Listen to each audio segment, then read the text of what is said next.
Hello दोस्तों, स्वागत है आप सभी का तुल्य आर्यस ऑनलाइन क्लासेज में। दोस्तों आज से हम शुरू करने जा रहे हैं रीट की एसएसटी यानी कि सामाजिक अध्ययन को। दोस्तों इस सामाजिक अध्ययन के अंदर आपको 12 यूनिट जो हैं सिलेबस के अंदर दी गई हैं। सारी यूनिट्स को कंटिन्यूस अपने रखेंगे, टॉपिक वाइज रखेंगे। पहली यूनिट से ही हम क्लासेस स्टार्ट करने जा रहे हैं और इस फर्स्ट लेक्चर के अंदर हम बात करेंगे सिंधु घाटी सभ्यता के विषय में।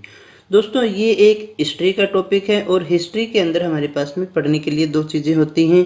या तो हिस्ट्री में आप स्टोरी पढ़ते हैं या आप फैक्ट पढ़ते हैं। दोस्तों देखिएगा दोस्तों, स्टोरीज हमें पढ़ने में बहुत अच्छी लगती है, बहुत आनंद आता है, लेकिन परीक्षा की दृष्टि से देखें तो स्टोरीज में से क्वेश्चन नहीं आते हैं।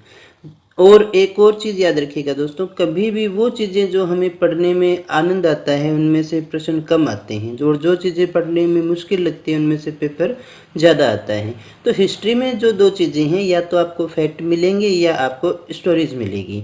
तो हमें ज़्यादा से ज़्यादा फोकस रखना है कि हम फैक्ट को पढ़ें, क्योंकि आपके ऑब्जेक्टिव पेपर के अंदर फैक्ट ही ज़्यादा पूछे जाएंगे, फैक्ट से रिलेटेड क्वेश्चन ही आते हैं।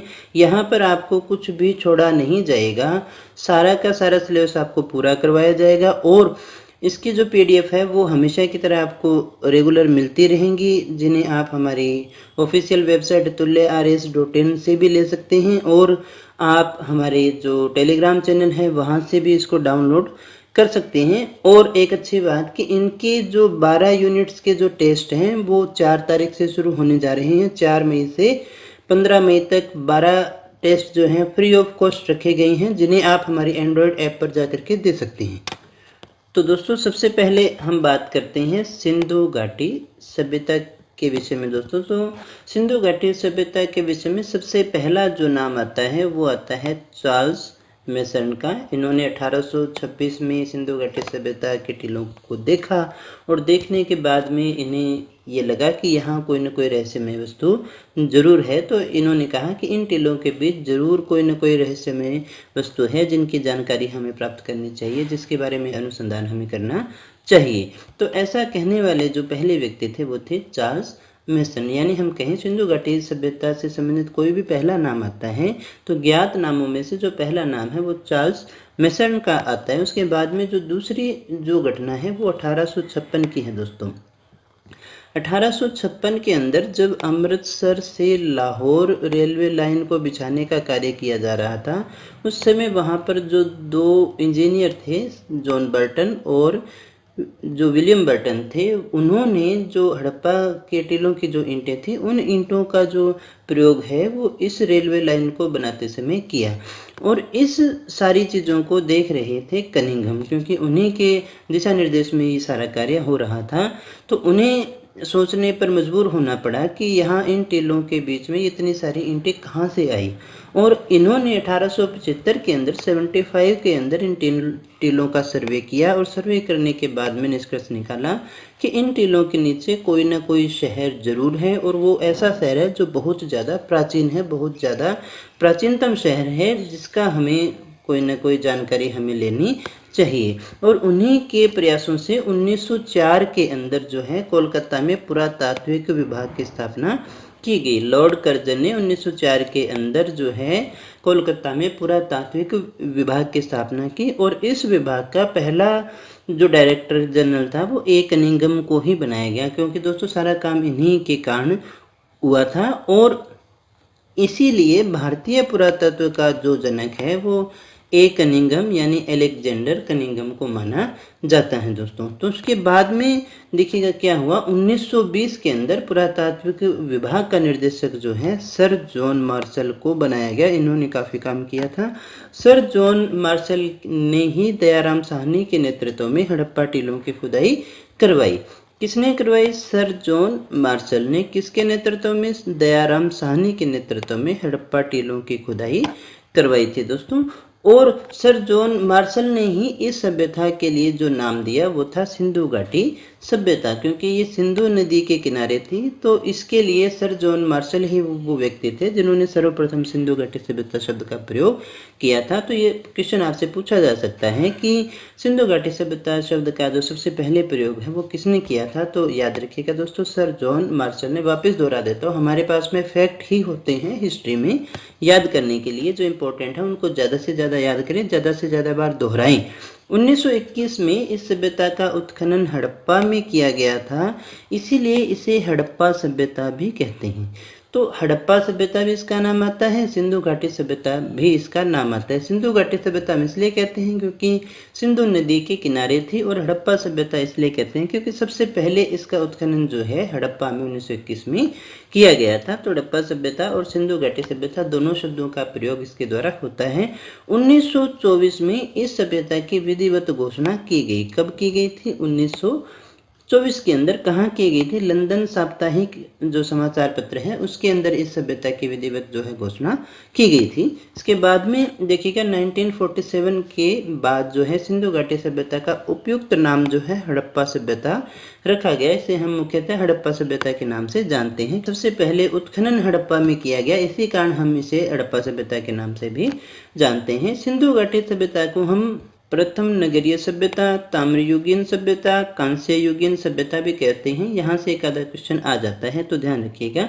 सिंधु घाटी सभ्यता के जो नाम है, सिंधु घाटी सभ्यता, हड़प्पा सभ्यता, प्रथम नगरीय सभ्यता, ताम्रयुगीन सभ्यता, कांस्य युग की थी इसलिए कांस्य युगीन सभ्यता भी हम इसको कहते हैं। और हमारे ऋग्वेद के अंदर इसे क्या कहा जाता है? हरियूपिया कहा जाता है। ऋग्वेद में इसे क्या कहते हैं? हम हरियूपिया कहते हैं दोस्तों। इसके बाद में हम बात करेंगे सिंधु घाटी सभ्यता की मुख्य विशेषताओं की कैसे थी। तो यहाँ से एक आधा क्वेश्चन हमसे पूछा जा सकता है और अक्सर पूछा भी जाता है। तो सबसे पहली बात कि ये एक नगरीय सभ्यता थी, ग्रामीण नहीं थी। क्योंकि यहाँ क्वेश्चन आपसे पूछा जा सकता है सिंधु घाटी सभ्यता से संबंधित निम्न में से सत्य कथन है या असत्य है। तो ये ग्रामीण सभ्यता नहीं थी दोस्तों, नगरीय सभ्यता थी। और इसकी जो प्रमुख विशेषता भी हम मानते हैं वो है नगर नियोजन।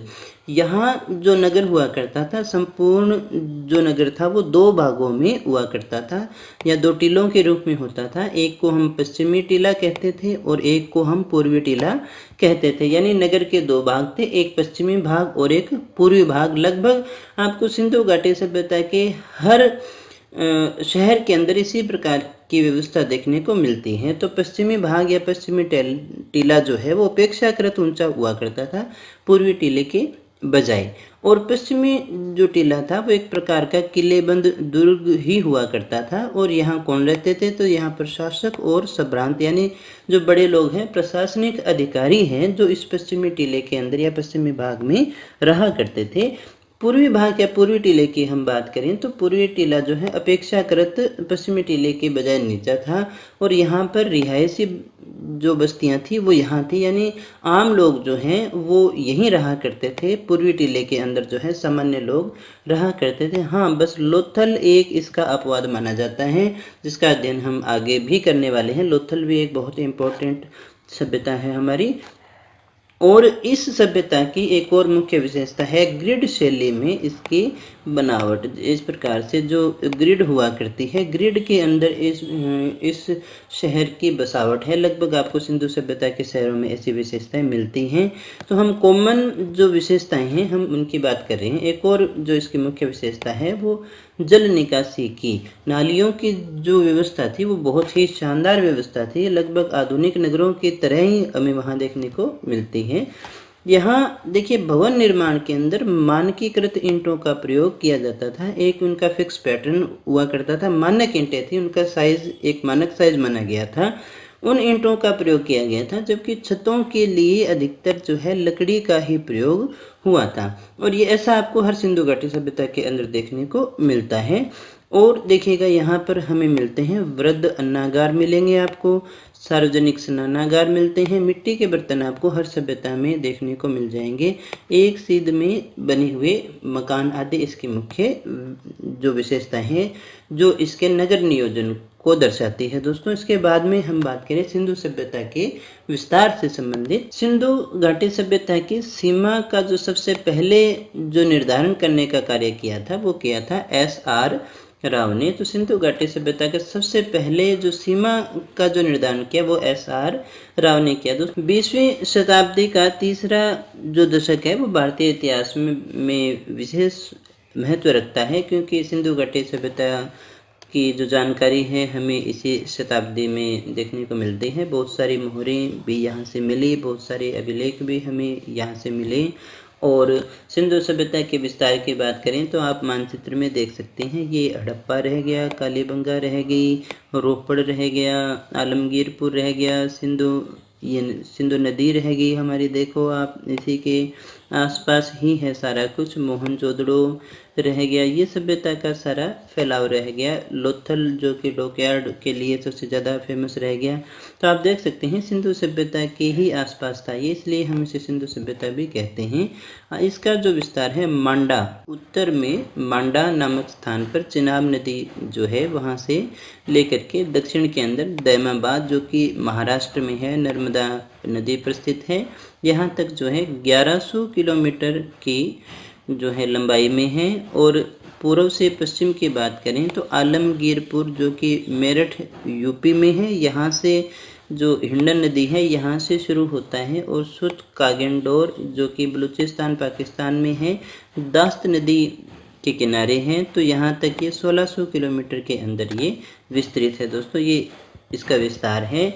और अगर आपसे पूछा जाए सिंधु घाटी सभ्यता की आकृति कैसी है, तो वो त्रिभुजाकार आकृति में विस्तृत है। और इसका जो विस्तार है कहाँ कहाँ है, तो अफगानिस्तान, भारत और पाकिस्तान, 3 देशों में लगभग 13 लाख वर्ग किलोमीटर के क्षेत्र में ये विस्तृत है। इस सभ्यता का हालांकि जो मूल केंद्र था वो पंजाब और सिंध प्रांत में था। सबसे ज़्यादा जो केंद्रीकरण था वो यहाँ पर ही था, पंजाब व सिंध में था। लेकिन इसके सर्वाधिक स्थल हमें गुजरात में देखने को मिलते हैं। सर्वाधिक स्थान हमें कहाँ मिलते हैं, गुजरात में। और इस सभ्यता का जो मूल केंद्र था वो था पंजाब और सिंध प्रांत। कुछ एक बड़े नगरों की बात करते हैं हम घटते क्रम में। अगर आपसे पूछा जाए सबसे बड़ा नगर कौन सा है, तो वो है मोहनजोदड़ो सबसे बड़ा नगर, फिर हड़प्पा का नाम आता है, फिर गनेड़ीबाल का नाम आता है, फिर धोलावीरा का नाम आता है, और फिर राखीगढ़ी का। ये जो तीनों हैं वो अभी भारत में नहीं है। ये तीनों के तीनों स्थान जो है वो पाकिस्तान में हैं, और ये जो दोनों स्थान हैं हमारे, ये हमारे भारत में हैं, हमारे इंडिया में हैं। तो ऐसी बात नहीं है कि 5 ही शहर हैं, हम तो टॉप 5 की बात कर रहे हैं, सबसे बड़े से लेकर के घटते क्रम के अंदर। कभी आपसे ऐसा क्वेश्चन पूछा जा सकता है दोस्तों। इसके बाद में हम कहें सिंधु घाटी सभ्यता का जो टाइम जो डिसाइड किया गया है वो कौन सा है, तो अलग अलग नाम आते हैं यहाँ पे। सर जॉन मार्शल की हम बात करें तो 3250 ईसा पूर्व से 2700 ईसा पूर्व का जो है समय मानते हैं सर जॉन मार्शल। इसके बाद में मार्टिमर वेलर जो थे वो 2500 ईसा पूर्व से 1500 ईसा पूर्व तक इसका टाइम मानते हैं। रोमिला थापर और कार्बन 14 पद्धति के अनुसार 2500 से 1700 ईसा पूर्व माना जाता है, और यही सर्वमान्य भी है, सबसे ज़्यादा इसी को हम मान्यता देते हैं। तो कार्बन 14 जो है सबसे विश्वसनीय पद्धति मानी जाती है जीवाश्म की आयु ज्ञात करने के लिए। तो इसी आधार पर हम जो है 2500 ईसा पूर्व से 1700 ईसा पूर्व को सबसे ज़्यादा सही टाइम मानते हैं। सिंधु सभ्यता के निर्माता कौन थे, तो यहाँ सबसे पहले हम बात करें सर जॉन मार्शल और राखलदास बनर्जी, क्योंकि यहाँ के आसपास के लोग द्रविड़ जाति के माने जाते हैं, इसलिए ये मानते थे कि द्रविड़ जातियों से ही इसका विकास हुआ है। वही लोग जो हैं इसके निर्माता थे। डॉक्टर पुशालकर और डॉक्टर रामचंद्र जो हैं आर्यों को मानते हैं, क्योंकि जस्ट सिंधु सभ्यता के बाद में जो सभ्यता आई वो आर्य सभ्यता थी। तो कहीं ना कहीं हो सकता है यही लोग आगे जा कर के आर्य बने, या फिर आर्यों ने ही यहाँ बसाया था। तो कोई ना कोई इनका लिंक आपस में था, इसी कारण ये आर्यों को मानते हैं। इसके बाद में गार्डनर चाइल्ड जो हैं इन्होंने जो इनके कंकालों का अध्ययन किया सभ्यताओं का, और ये सिद्ध करने की कोशिश की कि ये सुमेरियंस हैं। इसके साथ ही सर्वमान्य जो है वो भूमध्य सागरीय यानी भूमध्य सागर से आए हुए लोग थे और द्रविड़ लोग थे, ये सबसे ज़्यादा मान्य सिद्धांत माना जाता है। बाकी जैसा आपकी परीक्षा में ऑप्शन के अंदर आए उसी हिसाब से आपको डिसाइड करना है। कोई मिलान करने वाला क्वेश्चन भी यहाँ से आपसे पूछा जा सकता है दोस्तों। इसके बाद में हम बात करेंगे प्रमुख नगरों की। तो सबसे पहले नगर की हम बात करें तो वो है हड़प्पा। सबसे पहला नगर है सिंधु सभ्यता का तोरण द्वार हम जिसको कहते हैं वो है हड़प्पा। हमें प्रत्येक शहर में दो चीज़ें विशेषता याद रखनी है। एक तो कि उस नगर की जो है लोकेशन क्या है, कौन से नदी के किनारे हैं, किसने इसकी खोज की, एक तो ये फैक्ट हमें देखना है। दूसरा वहाँ से कौन कौन सी चीज़ें हमें मिली हैं जहाँ से आपसे प्रश्न पूछा जा सकता है। तो हड़प्पा जो शहर है पाकिस्तान के पंजाब प्रांत के मोंटगोमरी ज़िले में स्थित है, जिसे वर्तमान में साहिवाल कहा जाता है। कौन सी नदी के किनारे है? रावी नदी के तट पर जो है हड़प्पा सभ्यता स्थित है पाकिस्तान के पंजाब प्रांत के मोंटगोमरी जिले में, जिसे वर्तमान में साहिवाल कहा जाता है। इसका उत्खनन जो है 1920-21 में सर जॉन मार्शल के नेतृत्व में राय बहादुर साहनी ने किया था, जो पहली उत्खनन भी था। इसके बाद में हम बात करें अगला उत्खनन जो है माधव स्वरूप वत्स के द्वारा किया गया 1946 में। मार्टिमर व्हीलर ने भी इसका व्यापक उत्खनन किया था। हालांकि स्टार्ट राय बहादुर साहनी ने किया था, बाद में व्यापक रूप से इसका उत्खनन दोबारा भी किया गया था। अब बात करें हड़प्पा से प्राप्त अवशेषों की, तो यहाँ पर हमें मिश्रित फसल के साक्ष्य मिलते हैं, चावल और गेहूं के दाने मिलते हैं। तो इस हिसाब से हम मानते हैं कि ये मिश्रित फसल जो है बोया करते थे। यहाँ एक बड़ा सा स्नानागार भी हमें देखने को मिलता है और साथ ही यहाँ हमें मिले कांसा गलाने के पात्र, एक कांसा का दर्पण भी यहाँ हमें देखने को मिला था। यहाँ एक कब्रिस्तान है जिसे R37 नाम दिया गया। दोस्तों बहुत बार पूछा गया प्रश्न है कि R37 क्या है, तो हड़प्पा सभ्यता से मिला हुआ एक कब्रिस्तान है जिसे R37 का नाम दिया गया है। सबसे ज़्यादा अभिलेख युक्त मोहरें अगर कहीं से मिली हैं तो वो हड़प्पा से मिली हैं। इस शब्द को याद रखना दोस्तों, सर्वाधिक अभिलेख यानी अभिलेख युक्त जो मोहरें हैं वो हमें हड़प्पा से मिली हैं। गरुड़ व उर्वरता की देवी के चित्र वाली जो मुद्रा है जिसमें चित्र है वो हमें मिली है हड़प्पा सभ्यता से, जिसे हम उर्वरता की देवी मानते हैं, जिसमें स्त्री के गर्भ से पौधा निकलता हुआ दिखाया गया है। तो इसे ही हम उर्वरता की देवी के नाम से जानते हैं। साथ ही एक गरुड़ की मुद्रा भी हमें यहाँ से प्राप्त होती है। यहाँ से एक पित्तल की इक्का गाड़ी भी मिली है। इक्का गाड़ी यानी जिसको एक टायर के द्वारा खींचा जाता है, एक पहिए के द्वारा खींचा जाता है। यहाँ 12 कांसे के दर्पण भी हमें देखने को मिले हैं, जिस आधार पर हम कह सकते हैं कि वो सौंदर्य के प्रति समर्पित थे या सौंदर्य की जो चीज़ें हैं इनका उपयोग वो किया करते थे। यहाँ पर मनुष्य के साथ बकरे के अस्थि पंजर भी मिलते हैं, जिसके आधार पर हम ऐसा कह सकते हैं कि बकरी से उनका शायद कोई अच्छा परिचय रहा होगा, कोई उनके साथ में बहुत अच्छा उपयोग वो इनका किया करते होंगे। यहाँ से 2 पाषाण मूर्तियाँ भी मिली हैं, एक लाल पत्थर की है और दूसरी काले पत्थर की है। लाल पत्थर की जो मूर्ति है वो देखिए मानव की है और काले पत्थर की जो है वो एक नर्तकी की मूर्ति है, यहाँ से जो प्राप्त होती है। बर्तन पर मछुआरे का चित्र भी है, तो यहाँ से हमें ये जानकारी भी मिलती है कि जो है ये मछली खाने के शौकीन थे, तभी मछुआरे का कार्य किया करते थे। इसके बाद में हम बात करेंगे अगले शहर की, अगले सभ्यता की, अगले नगर की, तो वो है मोहनजोदड़ो। दोस्तों ये भी काफ़ी इम्पोर्टेंट है। ये जो स्थल है ये कहाँ स्थित है, तो पाकिस्तान में ही है, सिंध प्रांत के लरकाना ज़िले में स्थित है। कौन सी नदी पर? सिंधु नदी के किनारे ये स्थित है दोस्तों। अब देखिएगा इसकी खोज किसने की थी, तो इसकी खोज जो है सर्वप्रथम राखल दास बनर्जी ने 1922 में जो है मोहनजोदड़ो की खोज की थी। इस सभ्यता का जो सबसे विशाल नगर है, हड़प्पा सभ्यता का सबसे विशाल नगर है, वो इसे माना जाता है क्षेत्रफल के आधार पर। दोस्तों यहाँ जो है सिंधु सभ्यता का एकमात्र ऐसा स्थल भी हम इसे मानते हैं जिसका 7 बार उत्थान हुआ और 7 बार जो है इसका पतन हुआ था। अगर आपसे क्वेश्चन पूछा जा सकता है कि ऐसा कौन सा सिंधु सभ्यता का स्थल है जिसका 7 बार उत्थान हुआ और 7 बार पतन हुआ, तो वो है मोहनजोदड़ो। मोहनजोदड़ो शाब्दिक अर्थ की बात करें तो दो शब्दों से मिलकर बना है, मुअन जोदड़ो से बना हुआ माना जाता है, जिसका शाब्दिक अर्थ होता है मुर्दों का टीला। मोहनजोदड़ो का शाब्दिक जो अर्थ है वो है मुर्दों का टीला, इसलिए इसे हम सिंधु का बाग, माउंट ऑफ डेड, प्रेतों का टीला, मृतकों का टीला या सिंध का नकली स्थान भी हम इसे कहते हैं। तो इतने सारे नाम इसके आते हैं, तो इन्हें याद रख लेना कि माउंट ऑफ डेड किसे कहा जाता है, प्रेतों का टीला किसे कहा जाता है, मृतकों का टीला किसे कहा जाता है, सिंध का नकली स्थान हम किसे कहते हैं। दोस्तों, स्टुअर्ट पिगट ने हड़प्पा व मोहनजोदड़ो का संबंध जोड़ने की कोशिश की और ये कहा कि ये एक ही विशाल साम्राज्य की जुड़वां राजधानी थी, दोनों हड़प्पा और मोहनजोदड़ो।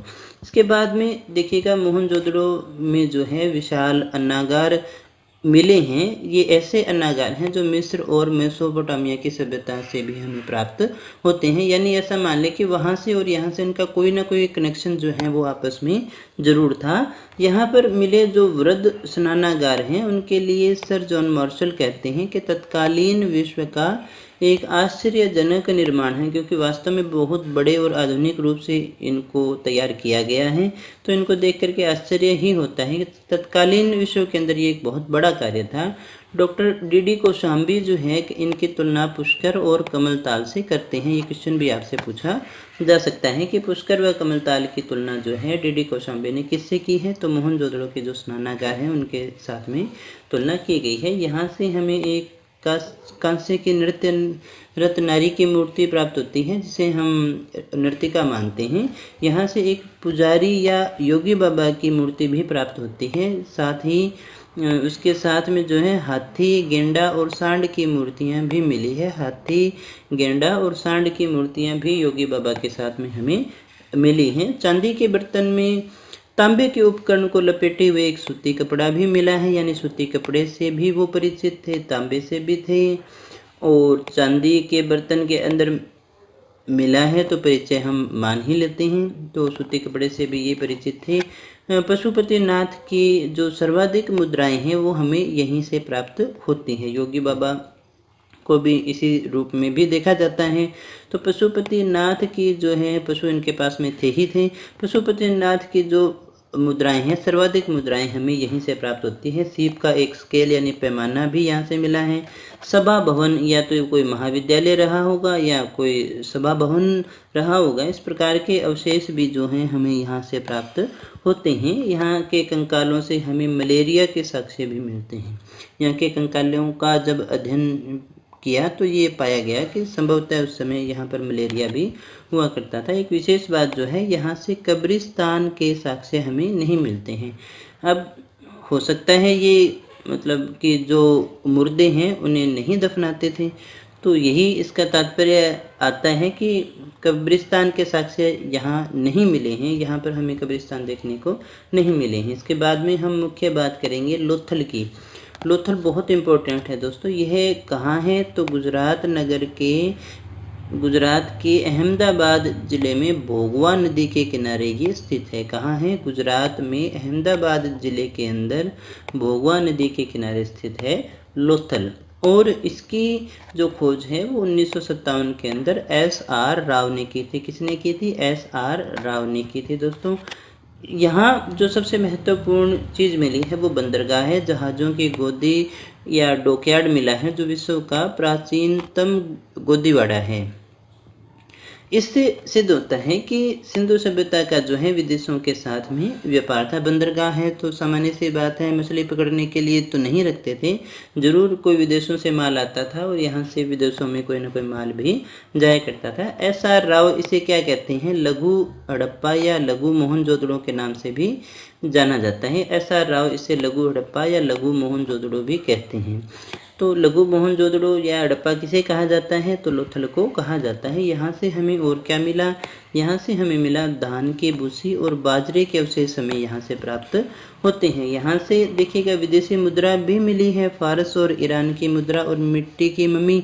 मिट्टी की मम्मी तो यहाँ होती नहीं है, तो हम देख सकते हैं उन देशों के साथ में कोई ना कोई इनका कनेक्शन जरूर था। यहाँ से हमें एक हाथी दांत का पैमाना और अग्नि वेदिकाओं के अवशेष भी देखने को मिलते हैं। दोस्तों, और देखिए यहाँ 3 ऐसी कब्र भी हमें मिली हैं जहाँ पुरुष व महिला को साथ में दफनाया गया है।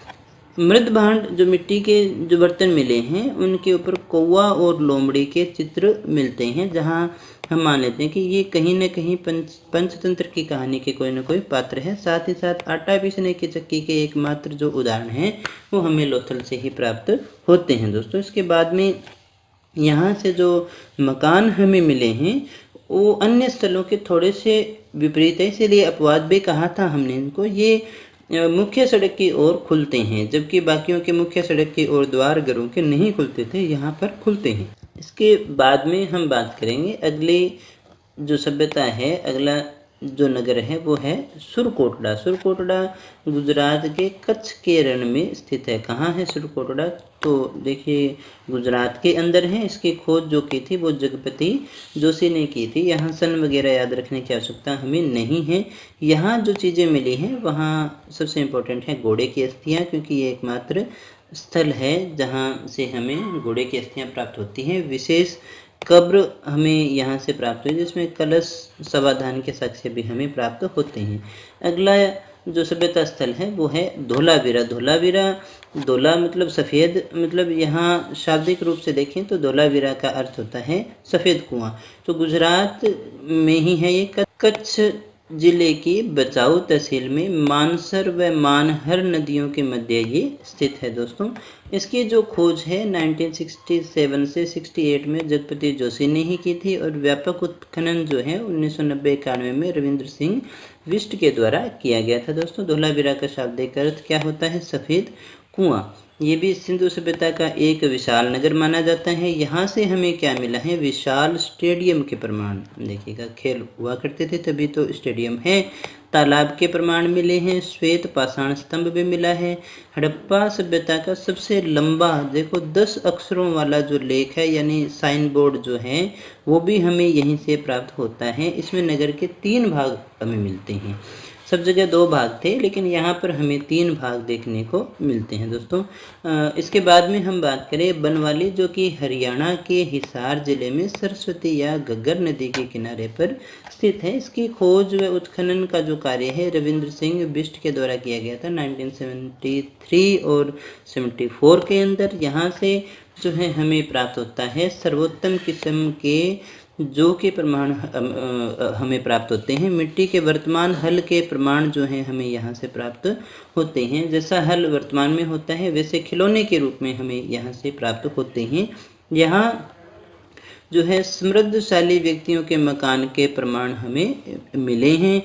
तांबे के बाणाग्र भी मिले हैं। मातृ देवी की लघु मिट्टी की मूर्तियां मिली हैं। सोने की परत चढ़े मन के मिले हैं। तो हम मान सकते हैं कि यहाँ व्यक्ति जो हैं वो समृद्ध रहे होंगे। यहाँ एक विशेष बात जो आती है, जल निकासी प्रणाली का अभाव यहाँ पाया गया है। जो पूरी सिंधु घाटी सभ्यता की विशेषता है वो यहाँ पर नहीं पाया जाता है। इसके बाद में हम बात करेंगे रोपड़ की। किसकी बात करेंगे?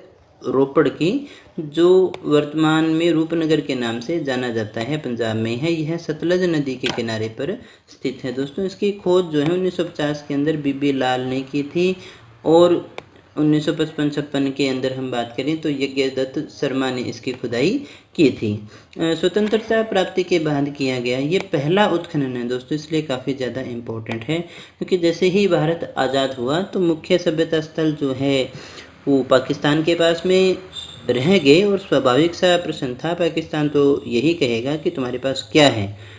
तो फिर भारत ने भी अपने उत्खनन कार्य प्रारंभ किए, और सबसे पहला जो उत्खनन था वो स्वतंत्रता प्राप्ति के बाद जो हुआ था वो था रोपड़। यहाँ पर जो है मनुष्य के शव के साथ कुत्ते के शव के भी प्रमाण मिलते हैं। ये एक अलग बात हो सकता है, उनका कोई पालतू जीव रहा हो, कोई विशेष संबंध जो है मनुष्य का कुत्ते के साथ में उस समय रहा हो। तो यहाँ अगली जो सभ्यता स्थल है वो है रंगपुर। रंगपुर कहाँ है? तो गुजरात के अहमदाबाद जिले में रंगपुर गांव में है, भादरा नदी के किनारे पर स्थित है दोस्तों। इसके जो खोज है वो की थी माधव स्वरूप वत्स ने की थी 1931-34 के अंदर की थी। इसके बाद में 1947 में भी हुई। 1953-54 में रंगनाथ राव ने भी की थी। 47 में मारेश्वर दीक्षित ने भी इसकी खोज की थी। इसके बाद में हम बात करें रंगपुर व प्रभास पत्तन। सोमनाथ को सिंधु सभ्यता के औरस पुत्र कहा जाता है। इस शब्द को याद रखिएगा, सिंधु सभ्यता के औरस पुत्र किसे कहते हैं? रंगपुर व सोमनाथ यानी प्रभास पत्तन को सिंधु सभ्यता के ही औरस पुत्र कहा जाता है। यहाँ से हमें क्या मिला? ईंटों का दुर्ग मिला है, चावल की भूसी मिली है।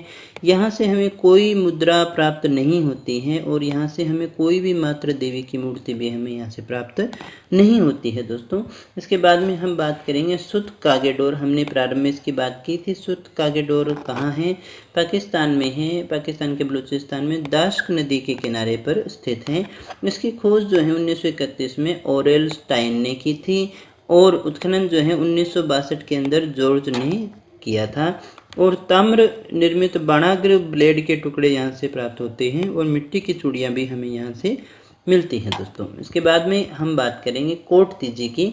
तो कोट तीजी जो नामक स्थल है वो पाकिस्तान के सिंध प्रांत में खैरपुर जिले में स्थित है। कहाँ है? सिंध प्रांत में है, खैरपुर जिले में। इसकी खोज 1935 में हुई थी। उत्खनन जो है फजल अहमद खान ने किया था। उत्खनन कार्य फजल अहमद खान ने किया था। पाषाण युगीन सभ्यता का अंत व हड़प्पा सभ्यता का विकास यहीं से माना जाता है, इसलिए ये काफ़ी इम्पोर्टेंट है। पाषाण युगीन सभ्यता तो यहाँ समाप्त होती है और हड़प्पा सभ्यता का विकास जो है वो यहीं से होता है। इसके बाद में हम बात करते हैं मांडा के विषय में। मांडा जो है हमारा चिनाब नदी के किनारे जम्मू कश्मीर में स्थित है। कहाँ है? चिनाब नदी के किनारे है, जम्मू कश्मीर में। इसका उत्खनन जो है 1982 के अंदर जगपति जोशी व मधुबाला ने करवाया था और सिंधु सभ्यता का ये सबसे उत्तरी स्थल माना जाता है। प्रारंभ में हमने इसकी बात भी की थी। इसके बाद में अगला आता है दायमाबाद। दायमाबाद भी हम पढ़ चुके हैं। ये स्थल प्रवरा नदी के किनारे महाराष्ट्र के अहमदनगर में स्थित है। सबसे ज़्यादा जो है दक्षिणी स्थल सिंधु सभ्यता का यही है और यहाँ से हमें जो मिला वो है पीतल से बना हुआ रथ, हाथी, गेंडा, सांड, ये 4 वस्तुएं हमें यहाँ से प्राप्त होती है। इसके बाद में हम बात करेंगे आलमगीरपुर की। किसकी बात करेंगे? आलमगीरपुर की। कहाँ है? हिंडन नदी के किनारे है, यूपी में है, मेरठ जिले में है, आलमगीरपुर में है और ये सिंधु सभ्यता का सबसे पूर्वी स्थल है दोस्तों। इसकी भी बात अपने पीछे कर चुके हैं। तो सिंधु सभ्यता का पूर्वी स्थल है, इसलिए ये महत्वपूर्ण हो जाता है। यही यहाँ से मुख्य प्रश्न भी बनता है। इसकी खोज की बात करें तो 1958 में यज्ञदत्त शर्मा ने इसकी खोज की थी दोस्तों। यहाँ से हमें जो मिला है वो है रोटी बेलने की चौकी, कटोरे के बहुसंख्यक टुकड़े मिले हैं। कुछ बर्तनों पर मोर, त्रिभुज, गिलहरी के चित्र भी हमें यहाँ से देखने को मिलते हैं दोस्तों। इसके बाद में अगला जो सभ्यता स्थल है वो है चहुंदड़ो। ये भी काफ़ी इम्पोर्टेंट है। कहाँ है ये? पाकिस्तान में है। पाकिस्तान के सिंध प्रांत में सरकंड के समीप सिंधु नदी के किनारे ही है। सिंधु सभ्यता के स्थल हैं। खोज इसकी की थी 1931 में NG मजूमदार ने की थी। उत्खनन 1935 में अर्नेस्ट मैकी के द्वारा किया गया था दोस्तों। यहाँ से जो हमें मिला है वो है मनके, हाथी दांत के खिलौने, गुड़िया बनाने का कारखाना, इसीलिए इसे औद्योगिक नगरी भी हम कहते हैं चहुंदड़ो को। यहाँ से हमें प्राक हड़प्पा यानी हड़प्पा से पहले और उत्तर हड़प्पा के बाद की संस्कृति भी हमें यहाँ से मिलती है, जिसे जोकर और जानकर संस्कृति भी हम कहते हैं। प्राक हड़प्पा सभ्यता और उत्तर हड़प्पा सभ्यता की संस्कृति के अवशेष भी हमें यहाँ से मिले हैं। लिपस्टिक व श्रृंगार पेटिका के प्रमाण यहाँ से मिलते हैं। तो यहाँ से हम ये देख लेते हैं कि ये सौंदर्य प्रसाधनों के प्रति भी संवेदनशील थे। ईंटों पर बिल्ली का पीछा करते हुए कुत्ते के पैरों के निशान भी यहाँ मिले हैं। ईंटें, जो कच्ची ईंटें थी, जो ईंटें वहाँ पर हमें देखने को मिली हैं, उन पर जो पंजों के निशान हैं वो बिल्ली का पीछा करते हुए कुत्ते के पैरों के निशान हैं। दुर्ग के अवशेष यहाँ से नहीं मिले। यहाँ से हमें दुर्ग के अवशेष नहीं मिलते हैं। यहाँ से ईंटें भी जो मिली हैं वक्राकार मिली हैं। बाकी सभी जगह चौकोर जो ईंटें हैं, यहाँ से हमें वक्राकार ईंटें प्राप्त होती हैं। यहाँ जो है मकान व सड़कें जो हैं पक्की ईंटों के बनाए गए हैं और गलियों में भी पक्की ईंटों से ढकी हुई नालियाँ हैं। मकान व सड़कें जो हैं पक्की ईंटों के बनाए गए हैं और गलियों में भी पक्की ईंटों से ढकी हुई नालियाँ हैं। इसके बाद में हम बात करते हैं कालीबंगा की। तो कालीबंगा सबसे महत्वपूर्ण है, क्योंकि एक तो ये राजस्थान में रह गया दोस्तों, हनुमानगढ़ में है, राजस्थान में है और घग्गर नदी के किनारे स्थित है दोस्तों।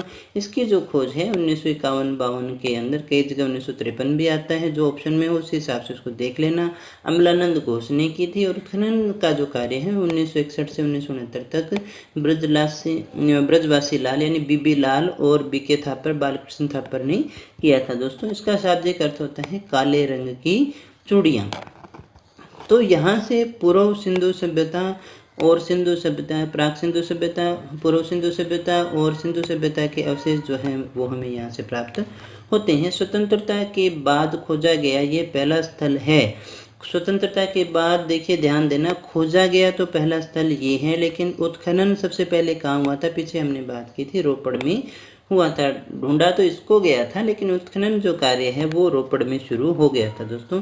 यहाँ से जो हमें चीज़ें मिली हैं वो है जुते हुए खेतों के प्रमाण, 7 अग्निकुंड के प्रमाण भी हमें यहाँ से मिलते हैं, वेदिकाओं के प्रमाण भी हमें यहाँ से प्राप्त होते हैं। यहाँ से हमें अलंकृत फर्श भी मिले हैं। इसके साथ साथ कुएं के प्रमाण भी हमें यहाँ से देखने को मिले हैं। साथ ही साथ ईंटों के चबूतरे हैं, बच्चे की 3 छेदों वाली खोपड़ी, जिसे हम विश्व के प्रथम जो है शल्य चिकित्सा के प्रमाण मानते हैं। विश्व की सर्वप्रथम लकड़ी की नाली के प्रमाण भी हमें यहाँ से प्राप्त होते हैं दोस्तों। इसके बाद में मातृ देवी से अंकित सिक्के जो हमें यहाँ से प्राप्त होते हैं, उसी आधार पर हम मानते हैं कि यहाँ जो सत्ता थी वो मातृ सत्तात्मक सामाजिक व्यवस्था हुआ करती थी। डॉक्टर दशरथ शर्मा इसे सिंधु सभ्यता की तीसरी राजधानी कहते हैं। कौन सी राजधानी कहते हैं? तीसरी राजधानी, तो वो थी कालीबंगा। इसे दीनहीन बस्ती यानी गरीब बस्ती भी कहा जाता है। यहाँ की सामाजिक जो व्यवस्था है वो कैसी थी, तो हड़प्पा समाज जो है वो संभवतः मातृ सत्तात्मक था। कैसा था? मातृ सत्तात्मक था। साथ ही यहाँ के जो लोग हैं वो जादू टोने और पुनर्जन्म में विश्वास किया करते थे। जैसे यहाँ से चीज़ें मिली हैं उसी के अनुसार हम अनुमान लगाते हैं और ये बताते हैं। जैसे बहुत सारी मोहरें जो है मातृ देवी की मिली हैं, इसलिए हमने उसे मातृ सत्तात्मक मान लिया है दोस्तों। सिंधु सभ्यता के लोग कैसे थे? शांति प्रिय थे, सर्वाहारी, मतलब सब कुछ खाने के शौकीन थे, मछली के विशेष शौकीन थे, क्योंकि हमने देखा कि मछुआरे के जो चित्र मिले हैं, जो सामान मिला है, उसी हिसाब से मछली पकड़ने का जो सामान मिला है उसी हिसाब से हम मान लेते हैं कि ये जो है मछली के शौकीन थे। समाज जो है वर्गों में बंटा हुआ था। कौन से वर्ग थे? पुरोहित, व्यापारी, अधिकारी और श्रमिक, इस प्रकार के वर्गों में समाज जो है वो विभक्त था। ये लोग वस्त्र कैसे पहनते थे? तो सूती वस्त्र भी पहनते थे और ऊनी वस्त्र, दोनों प्रकार के वस्त्र पहनते थे। आभूषणों का प्रयोग भी ये करते थे। आभूषणों में पुरुष और महिलाएं दोनों ही आभूषण पहना करते थे। मनोरंजन कैसे करते थे? तो मनोरंजन हेतु पासे का खेल खेलते थे, डांस होता था, पशुओं की लड़ाई होती थी।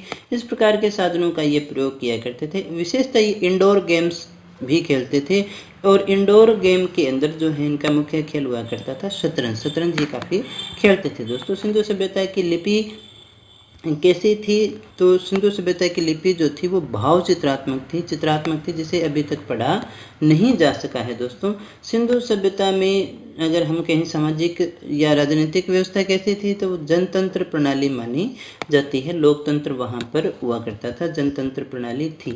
सिंधु सभ्यता के आर्थिक जीवन के विषय में बात करें तो कैसे वो अपना रोजगार चलाते थे, तो एग्रीकल्चर उनका मुख्य व्यवसाय था। गेहूं और जौ की मुख्य फसल थी। चावल की खेती के भी कहीं कहीं प्रमाण हमें देखने को मिलते हैं। अन्य फसलों में देखिए सरसों, तिल, चना, मटर की खेती के प्रमाण हमें प्राप्त होते हैं। यानी इस प्रकार की खेती जो है ये किया करते थे। विश्व में कपास की खेती के सर्वप्रथम सिंधु सभ्यता के लोगों ने ही प्रारंभ की थी। यहीं से प्रमाण हमें मिलते हैं। यूनानियों ने इसे सिंडन कहा था। इसके बाद में हम देखें पशुपालन, कृषि और पशुपालन दोनों साथ ही होते हैं। ये दोनों ही इनके मुख्य व्यवसाय थे। भेड़, बकरी, ऊंट आदि की अस्थियां यहाँ से मिली हैं, तो ये इनका पालन किया करते थे। ऊंट के प्रमाण जो है हमें केवल कालीबंगा से प्राप्त होते हैं। इसके बाद में पशुओं में सर्वाधिक अंकन एक सींग वाले गैंडे का है, जो शायद इनका पवित्र पशु भी माना जाता था। इसके बाद में हम बात करें सर्वाधिक पवित्र पशु जो है कुबड़ वाला बैल भी माना जाता है। सबसे ज़्यादा पवित्र पशु इनका कौन सा है? कुबड़ वाला बैल है। सिंधु सभ्यता के लोग घोड़े से परिचित नहीं थे दोस्तों, बहुत बार पूछा गया। प्रश्न है। सिंधु सभ्यता के लोग हैं घोड़े से परिचित नहीं थे। व्यापार और वाणिज्य की बात करें, देखिए नगर था, व्यापार प्रधान था, इसकी समृद्धि भी व्यापार के कारण थी। इतना समृद्ध क्यों था? क्योंकि यहाँ से व्यापार होता था। हमने गोदीवाड़ा भी देखा, मतलब ट्रांसपोर्टेशन के सारे संसाधन इनके पास में मौजूद थे, इसलिए व्यापार भी इनका अच्छा चलता था। व्यापार होता कैसे था? वस्तु विनिमय। वस्तु विनिमय मतलब वस्तु के बदले वस्तु लेना। धातु के सिक्कों का ये प्रयोग नहीं किया करते थे। धात्विक सिक्के यहाँ सोने चांदी के सिक्के, तांबे के सिक्के, इस प्रकार के सिक्कों का प्रयोग यहाँ नहीं थे। आयात की मुख्य जो चीज़ें थी वो बहुमूल्य धातु थी, जैसे सोना दक्षिणी भारत और अफगानिस्तान से आता था। तांबा राजस्थान और देखिए बलूचिस्तान से इनका संबंध था। टिन अफगानिस्तान और बिहार से आता था। फिरोजा या लाजवर्थ जो है, फिरोजा ईरान से, लाजवर्थ जो है अफगानिस्तान से, भूमि सौराष्ट्र से ये मंगवाते थे।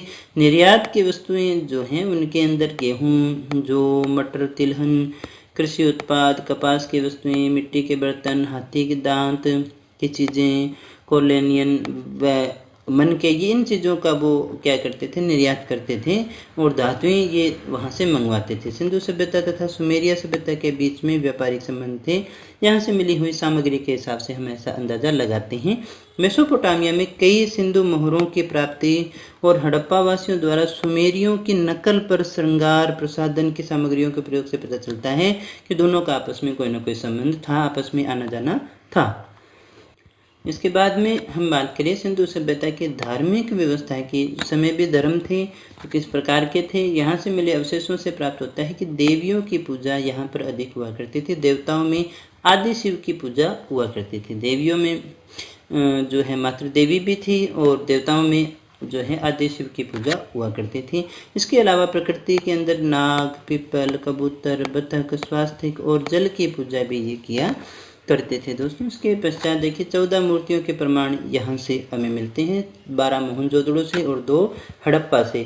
यहाँ से हमें मंदिरों के प्रमाण नहीं मिलते हैं। ये ऐसा मान लेते हैं कि मंदिरों की जो व्यवस्था है वो उस समय वहाँ पर नहीं थी दोस्तों। हड़प्पा से मिले एक चित्र में एक महिला के गर्भ से पौधा निकलता हुआ दिखाई दिया गया है, जिसे हम पृथ्वी की देवी, उर्वरकता की देवी और प्रजनन की देवी भी कहते हैं। और इसके बाद हम पीछे भी कर चुके हैं। हड़प्पा सभ्यता का सबसे पवित्र जो वृक्ष है वो पीपल था। इसके अलावा पक्षी जो है वो बतख था और पशु है जो एक सिंगी बैल था। ये इनके पवित्र थे। और इसके बाद में हम बात करें तो इनका जो चिन्ह था वो स्वास्तिक का चिन्ह था और मिट्टी से निर्मित ताबीज भी यहाँ से हमें प्राप्त होते हैं, जिसके आधार पर जादू टोना इस तरह की चीज़ें हम मान करके चलते हैं। इसके बाद में हम बात करें नगर नियोजन, जो यहाँ की सबसे मुख्य विशेषता थी दोस्तों। तो इस सभ्यता का सबसे प्रभावशाली विशेषता नगर नियोजन और जल निकासी थी। यहाँ के नगर जो थे आयताकार थे, समकोण पर काटती सड़कें थी, शतरंज के बोर्ड की तरह ये दिखाई देता था। ग्रिड प्रणाली पे ये जो है नगर जो है वो बने हुए थे। नगर के प्रमुख सड़क को प्रथम सड़क कहा गया है। नगरों में प्रवेश जो है पूर्वी सड़क से हुआ करता था, जहाँ पर प्रथम सड़क पर ये मिल जाती थी, जिसे ऑक्सफोर्ड सर्कस के नाम से जाना जाता है। जो सड़क इनकी प्रणाली थी ऑक्सफोर्ड सर्कस हम इसे कहते हैं। प्रश्न पूछा जा सकता है। मोहनजोदड़ो में नालियों को ढकने के लिए जिप्सम का प्रयोग भी हुआ है। इसी के साथ अगली जो बात करें हम सिंधु सभ्यता की लिपि की, तो सिंधु सभ्यता की लिपि जो है ब्रुष्टोफेदन लिपि मानी जाती है, जिसे गोमूत्री लिपि भी हम कहते हैं। ये चित्रात्मक थी। ब्रुष्टोफेदन हम कहते हैं जो दोनों ओर से लिखी जाने वाली जो लिपि हो उसे हम ब्रुष्टोफेदन लिपि कहते हैं। ये दाएं से बाएं और बाएं से दाएं लिखी जाती हैं। इसे आज तक पढ़ा नहीं जा सका है, इसलिए इसे हम आधे ऐतिहासिक काल में रखते हैं। सिंधु सभ्यता का पतन कैसे हुआ? तो इसके बहुत से कारण हम मानते हैं। सिंधु सभ्यता का पतन किसी या तो प्राकृतिक आपदा के कारण हुआ था या प्राकृतिक असाध्य महामारी रोग, जैसे आज के समय में कोरोना है, प्लेग और इस तरह की खूब बीमारियां पहले भी सार्स हैं पहले आ चुकी हैं। तो इसी प्रकार के कोई ना कोई असाध्य रोग रहा होगा जिसके कारण ये जो है सभ्यताएं समाप्त हो गई थी। इसके बाद में हम बात करें मुख्य कारण जो माना जाता है पारिस्थितिकीय असंतुलन को भी माना जाता है। फेयर सर्विस ये बताते हैं कि हो सकता है जनसंख्या वृद्धि हो गई, कृषि में नई तकनीकी का प्रयोग न करना, और पारंपरिक रूप से वनों के विनाश के कारण ही यहाँ जो है अधिशेष में कमी आ गई, जिसके फलस्वरूप व्यापार पर विपरीत प्रभाव पड़ा और शहरी सभ्यता पतन की ओर अग्रसर हो गई। ये भी इसका मुख्य कारण माना जाता है। कारण जो भी रहा हो, लेकिन आज वो सभ्यताएं हमारे साथ में नहीं है दोस्तों, बस उनके अवशेष हमें मिलते हैं, जिसके हिसाब से हम अनुमान लगाते हैं दोस्तों। तो देखिए दोस्तों, सिंधु सभ्यता से संबंधित सभी जरूरी फैक्ट्स की बात अपने कर चुके हैं। इतना पढ़ना आपके लिए पर्याप्त होगा। इतना भी याद कर लेंगे तो क्वेश्चन आपके सारे सही हो जाएंगे दोस्तों। इन्हीं के अनुसार आप आराम से उत्तर निकाल पाएंगे। इस क्लास की जो PDF है वो आपको मिल जाएगी हमारे टेलीग्राम चैनल अतुल्य आर्यस पर या हमारी ऑफिशियल वेबसाइट से, जहां से आप इसको डाउनलोड करें। टेस्ट आप हमारी जो रेगुलर टेस्ट हैं वो हमारी एंड्रॉयड एप्लीकेशन पर जाकर के दे सकते हैं। प्ले स्टोर पर आपको अतुल्य आर्यस के नाम से मिल जाएगी दोस्तों। और अगर आपको क्लास अच्छी लगी हो तो इसे लाइक कर देना, शेयर कर देना अपने दोस्तों के साथ, क्योंकि हमारी मेहनत डिपेंड करती है आपके लाइक और शेयर्स के ऊपर। चैनल पे पहली बार आए हो तो सब्सक्राइब कर देना। बहुत ही जल्दी हम इस सिलेबस को भी पूरा कर लेंगे। साइकोलॉजी का सिलेबस लगभग आपका पूरा हो चुका है, 2-3 क्लास उसमें और बाकी हैं। उसके बाद में वो सिलेबस आपका पूरा हो जाएगा दोस्तों। तो जल्दी से जल्दी इसको सब्सक्राइब कर लें ताकि आने वाली क्लासों से आप जुड़ जाएं, और बेल आइकन जरूर दबा लेना दोस्तों, ताकि क्लास डालते ही आपको नोटिफिकेशन मिल जाएं। धन्यवाद, मिलते हैं अगली क्लास में, तब तक बने रहिए हमारे साथ।